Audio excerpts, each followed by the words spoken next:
The Columbus Crew are ready to come out of the gates flying for their 2017 home opener against rival Chicago Fire. But for veteran midfielder Will Trapp, this match holds a different significance. It will be the first time he steps into Mafre Stadium as the Crew's newest captain. It's the final week of non-conference play here for the Ohio State Buckeyes, but that doesn't necessarily mean it's been an easy ride for them.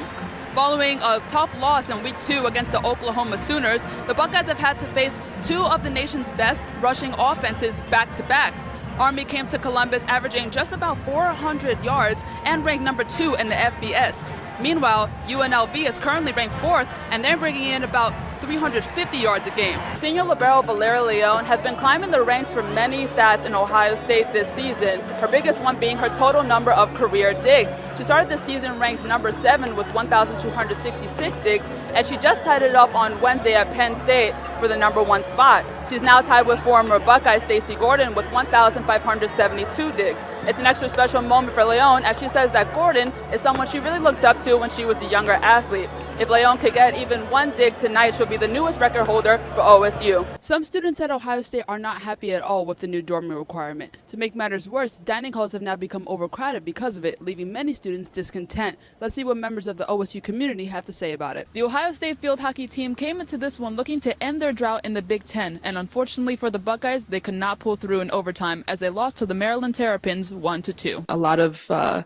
things said around in sports order, like, oh, she throws like a girl, or like you kick like a girl. So how would you kind of make young athletes feel better about that stuff, knowing that, you know, that's a common phrase thrown around? I think it's a compliment, because I think if someone says like, oh, you run like a girl, I'd be like, yeah, I do. I'm strong, I'm independent, I work hard, and I'm determined, and I don't have to kind of have like a shell around me like, oh, she just throws like a girl, or she does this like a girl. So I don't see it as an insult. I think it shows how strong women are, and I definitely enjoy when people say that, because I'm like, yeah, I know. The Columbus native began his involvement in the Crew franchise back in 2008, where he played in the Developmental Academy. From there, he left to play at University of Akron for 2 years. After his sophomore season in 2012, Trapp was offered a homegrown contract, and it wasn't too long after that when he accepted a leadership position as vice captain. Yeah, I mean, obviously, it's humbling and it's an honor.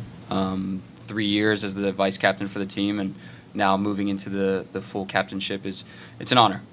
But I think, like Greg said, we have a great plethora of guys here with experience in the league and experience in other leagues as well.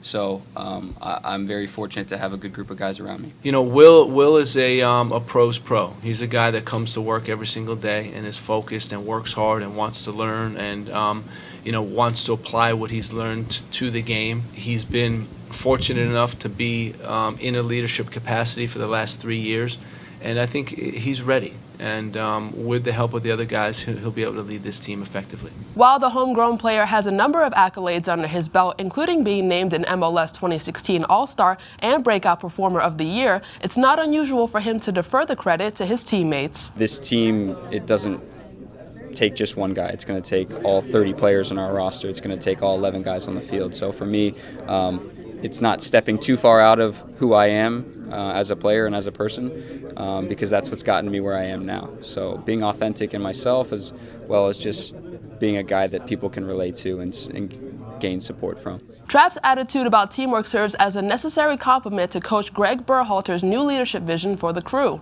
Berhalter said while the coaches will be there to guide them, they want to give a lot of ownership to the players. This season, Trapp will be supported by the Leadership Council, consisting of Federico Higuain, Jonathan Mensah, Ethan Finley, Justin Merrim, and Josh Williams, who are all voted on by their peers.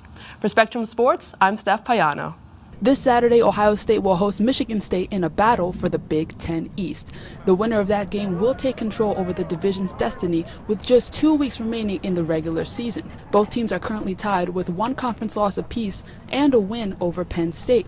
The Buckeyes are currently leading the all-time series against the Spartans. However, the Spartans have been very successful in their last 2 trips to Columbus. With playoff hopes essentially gone for Ohio State, the next big goal is to focus on claiming a spot in the Big Ten Conference Championship. With the addition of offensive coordinator Kevin Wilson and quarterback JT Barrett returning for another season, the Buckeyes' offense is looking like an unstoppable force.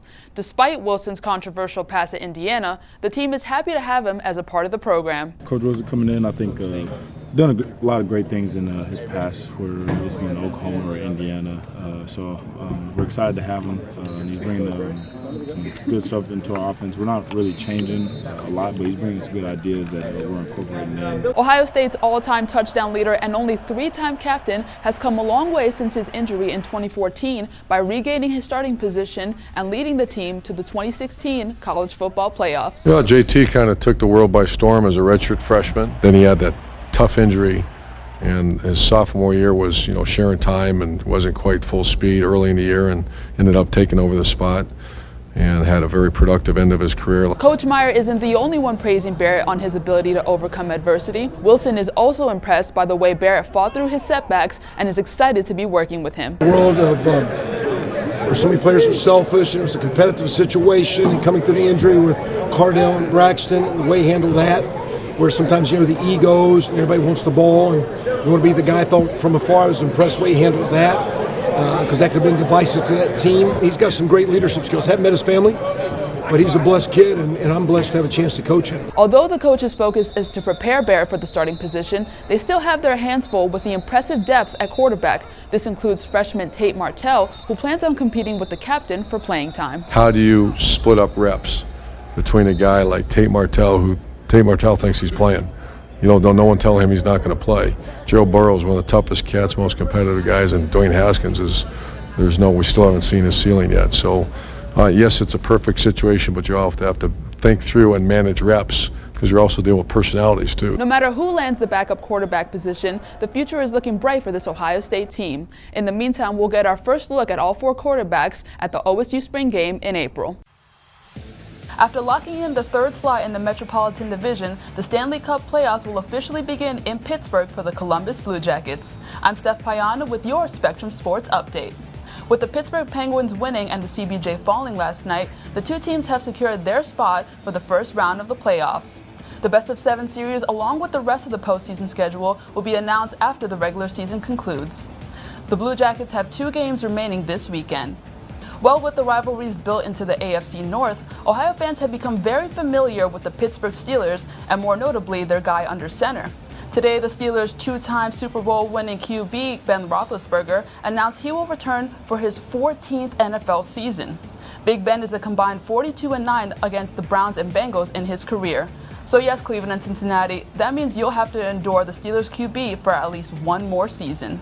Keep it here on Spectrum Sports for the latest updates.